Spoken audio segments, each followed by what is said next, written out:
Sot kemi me folë për një të drejtë për cilën na ka 2 vite po flasëm tuja se çdo ditë. Kjo falë mbështetjes dhe nismës që kemi marrë bashkë me zyrën e komisionerit për gjuhët, jomit dhe mbështetur nga zyra Umikut dhe zyra e përfaqësuesit të komisionerit të drejtave të njerëzit, zotit Xheram, që është sad këtu bashkë me ne. Natyrisht, kur e kemi nisë këtë aktivitet ose këtë angazhim tonin të përbashkët, kemi pas në vëmendje me pas se cila është korniza ligjore e Kosovës në respektim të drejtës në gjuhë. Pastaj kjo kornizë është përputhje me standardet ndërkombëtare dhe me standardet që sot aplikohen në vendet e zhvilluara demokratike, sa kjo kornizë përmbush nevojat e qytetarëve dhe sa zbatohet në praktik, me qëllim që ligjet, politikat mos mbesin vetëm akte të shkruara, por të jenë në shërbim të qëllimeve për cilat edhe janë kriju. Dhe natyrisht, si në shumicën dërmuese të rasteve, ne kemi dalë në përfundim që Kosova ka një kornizë mirë të rregulluar të drejtave për gjuhët, për përdorimin e gjuhëve dhe të drejtave në gjuhë. Vetë kushtetuta si akt më i lartë juridik e politik i shtetit përcakton të drejtën në gjuhë e dy gjuhësisë, gjuhës serbe dhe gjuhës shqipe. Gjithashtu në kuadër të drejtave që kanë komunitetet jo shumit që jetojnë në Kosovë, është përcaktuar edhe me listë të veçantë detyrimi i pushteteve lokale ku është përqindja e caktuar e qytetarëve që flasin një gjuhë të caktuar të zbatohen dhe të respektohet e drejta që ajo gjuhë të jetë gjuhë e zbatueshme dhe në përdorim në këto komuna dhe këto lokalitete. Megjithatë, unë për me qenë ma shkurt sa dhe për me lanë mundësi dhe tjerëve me thanë fjallën e vetë dhe nështë edhe me diskutu këto çështjet që dalin në fakt gjatë kësaj tryeze. Unë kisha mu fokusu më shumë tek nevoja për me vendos të drejtën në respektim të ligjit për gjuhët si një çështje shumë të rëndësishme dhe me pas angazhim me përkushtim më të madh institucional, sepse pa angazhimin e faktorit njerëzor është e pamundur me emrime përmirësu situatën aty ku kemi gjetë zbrastira dhe kemi pa që nuk po zbatohet në plotni ajo që është e përcaktuar në ligj.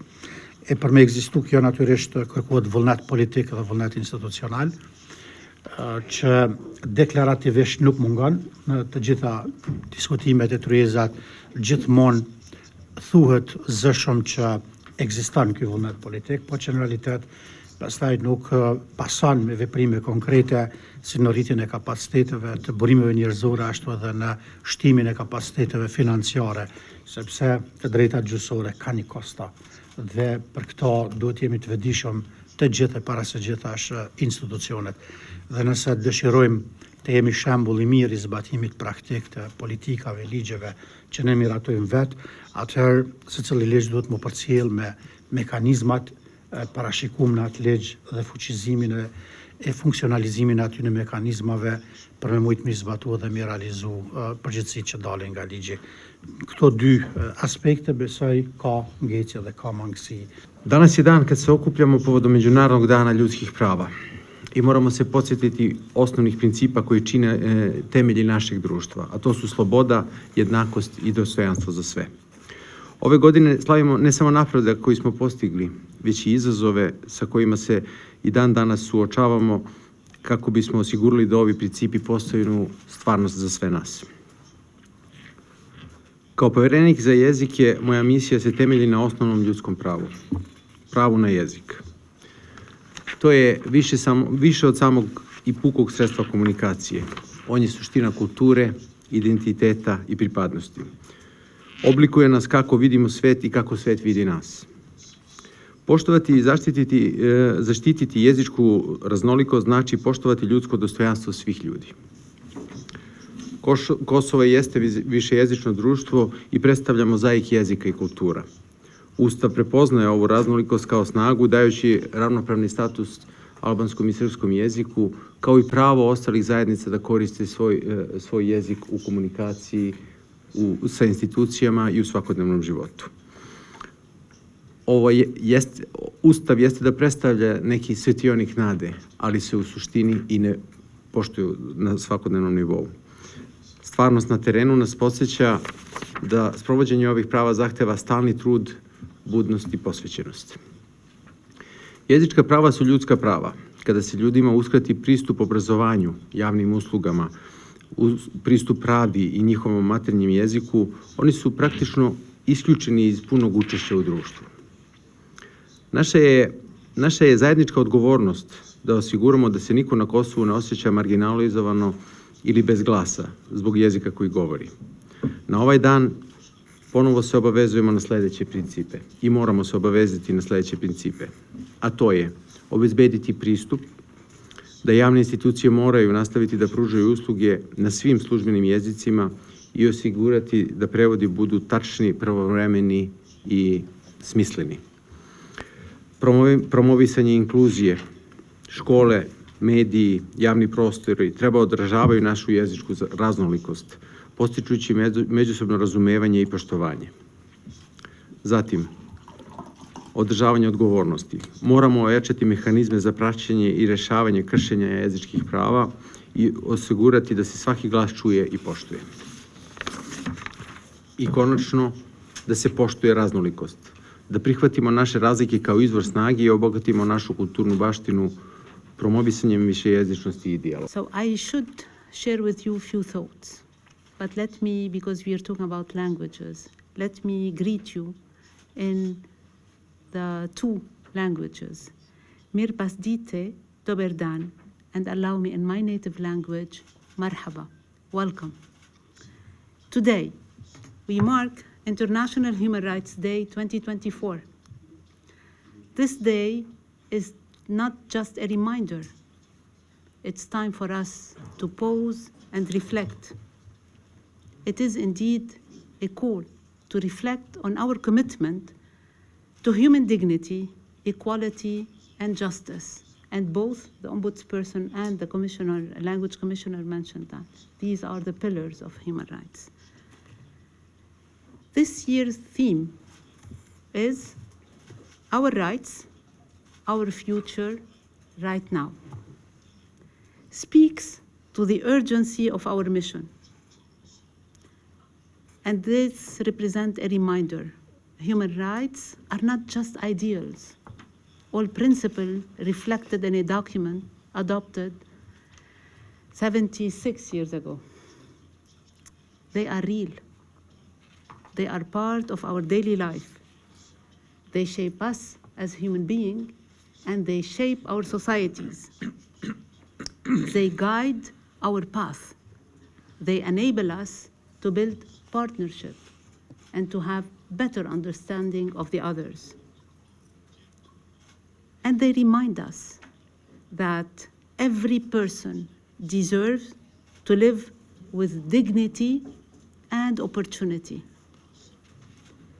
Today, I want to focus on a vital but often overlooked area.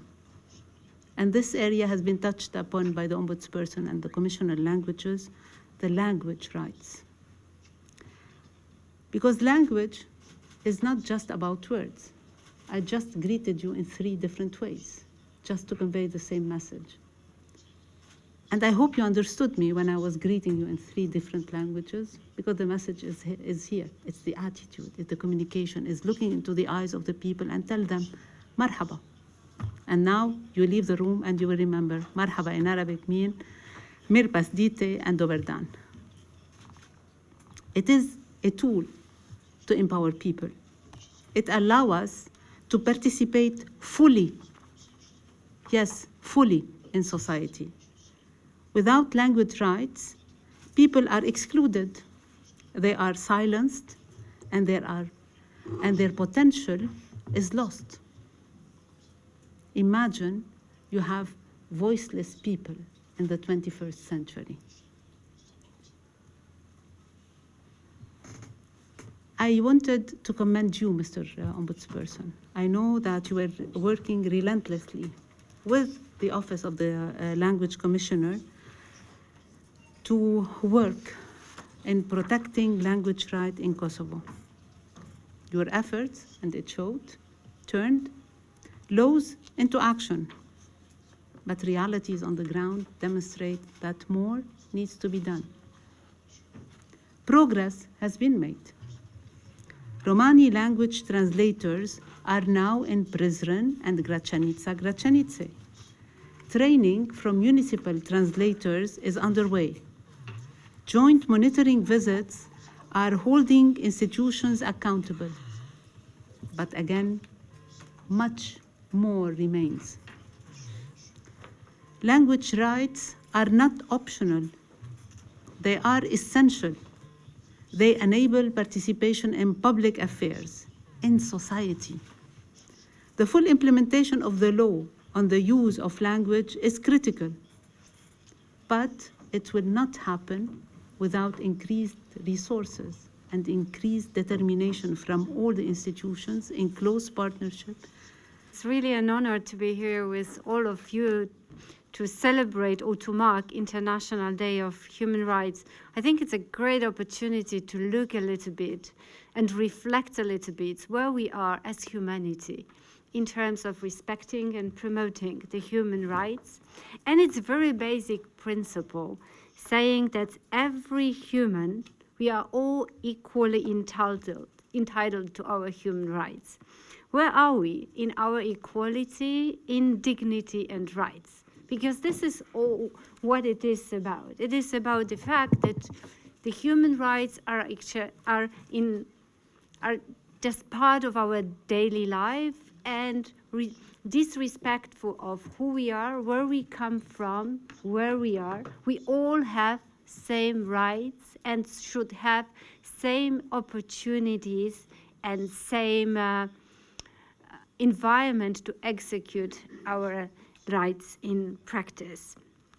Today, I'm very happy that we will focus on our discussion looking at the connection between the language rights and human rights, on the combined rights like linguistic rights.